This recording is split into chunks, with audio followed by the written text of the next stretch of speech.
Endometrioz haqqında qısa məlumat verəcəm. Endometrioz nədir?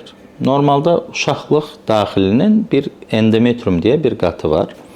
Hər adət zamanı bu endometrium qatı soyularaq xaric olur və qadın adət halı görmüş olur.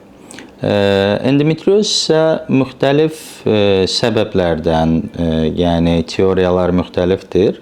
Ən çox sıx rast gəlinən, qəbul edilən teoriya odur ki, refleks teoriyası. Yəni, uşaqlıq boruları vasitəsilə bu qan qarın boşluğuna düşə bilir və nəticədə orada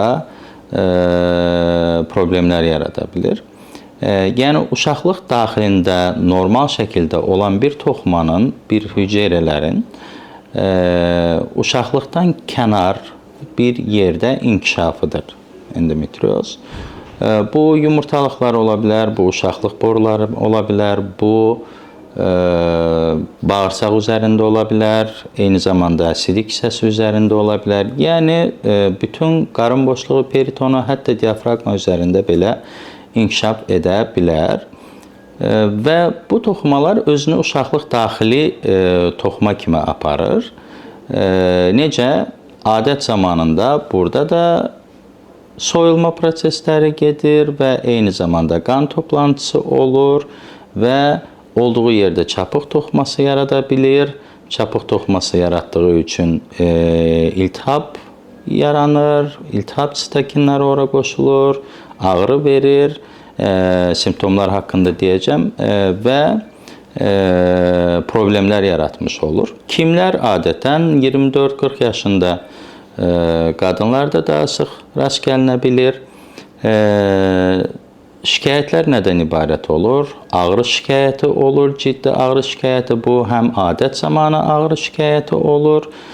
Biz hətta xəstələrə deyirik ki, indiyənə qədər hiss etdiyiniz ən güclü ağrı nədirsə, o ağrının şkalasını götürərək 10 balla hesablama ilə sizdə neçə bal ağrı olur.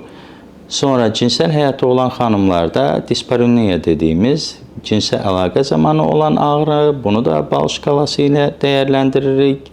Eyni zamanda xroniki çanaq ağrısı bəzi xəstələrdə davamlı ağrılar olur. Bu ağrılar keçmir. Epizodik olaraq menstrual sikl adət dönəmi zamanı arta bilir ağrılar və sonra davamlı şəkildə qalmış olur.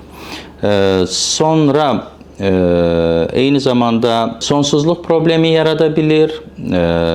Endometrioz olan xəstələrdə sonsuzluğa sıx rast gəlinir. Yerləşməsindən asılı olaraq bağırsaq üzərində və yaxud sidik hissəsinin üzərində olmasından asılı olaraq həm bağırsaq funksiyasını poza bilir, həm sidik, dizuriya dediyimiz sidik pozğunluqları yarada bilir, sidiyə gedən zaman ağrı yarada bilir. Diaqnostikası necə olur?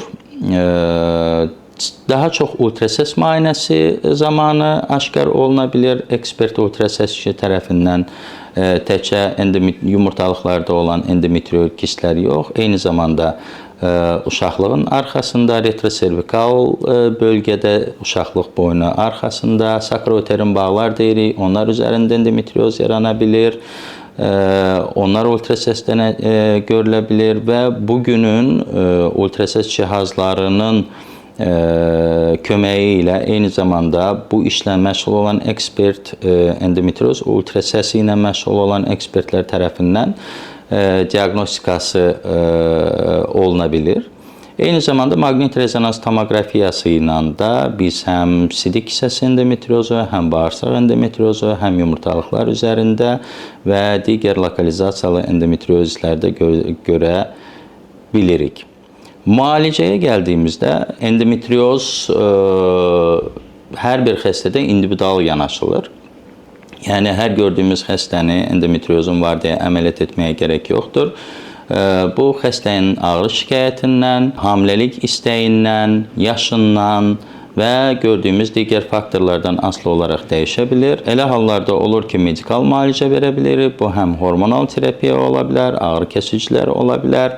diyet terapiyası ola bilər, bəzi fizioterapik prosedurlar ola bilər və eyni zamanda hamiləlik istəyən bir xəstədə sonsuzluq varsa, sonsuzluq diaqnozu qoyulubsa, bu köməkçi reproduktiv texnologiyalara müraciət etmək, süni mayalanma olunması mümkündür. Yəni, hər bir xəstənin individual dəyərləndirmək lazımdır və ondan sonra qərar vermək lazımdır ki, bu xəstə medikal müalicə alacaq, yoxsa cərrahi müalicə alacaq və nəticədə çalışmaq lazımdır ki, cavan xəstələrdə yumurtalıq rezervini çox zədələməyək. Çünki endometrioz yumurtalıq toxumasını zədələdiyi kimi anti-Miller hormon dediyimiz bu hormonun səviyyəsi düşə bilir, yumurtalıq rezervi azala bilir və etdiyimiz aqressiv cərrahiyyə əməliyyat da eyni zamanda yumurtalıq rezervini azalda bilir.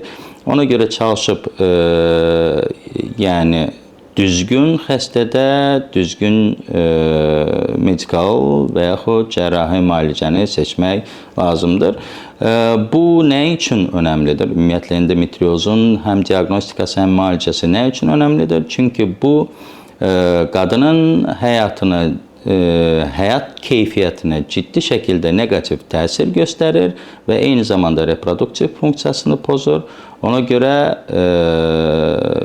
vaxtında endometrioz diaqnozu qoyub, vaxtında cərrahi və yaxud medikal müalicə etməklə xanımlarımızı həm ağrıdan qurtara bilərik, həm də pozitiv hamiləlik nəticələri ala bilərik.